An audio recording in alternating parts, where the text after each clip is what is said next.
그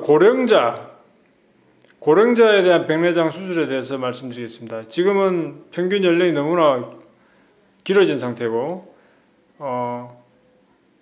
80세 이상 사는 세상이 되기 때문에 고령자의 백내장 수술에 대해서 말씀드리겠습니다.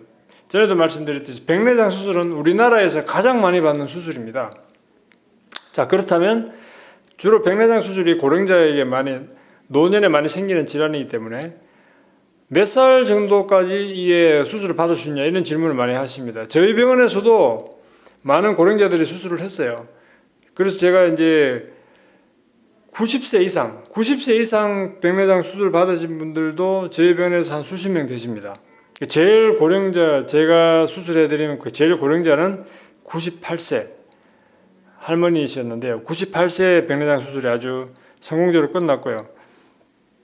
결과도 아주 좋았습니다.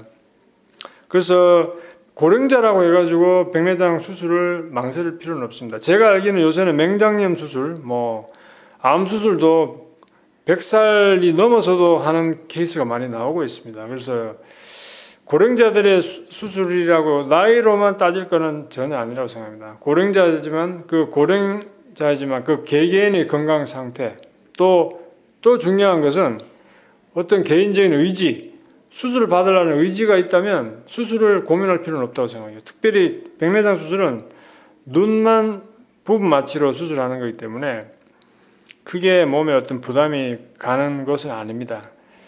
그래서 고령이라고 수술을 망설일 필요는 없다. 하지만 중요한 것은 어떤 본인의 의지가 있어야 한다.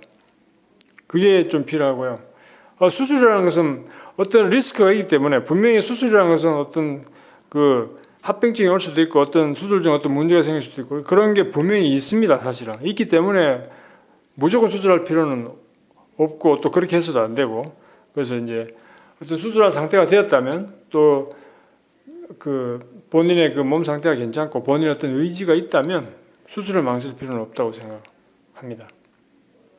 그리고 이제 보통 생각하기에 나이가 드시면 말씀은 그렇게 하세요. 그냥 살지 뭘 또 이 나이에 그렇게 말씀하시는데 그것은 제가 봤을 때는 대부분 다 그 진실은 아닙니다. 그 나이가 드실수록 어떤 그 삶에 대한 애착이라든지 의지는 더 강해지면 강해지지 약해지지는 않습니다. 그래서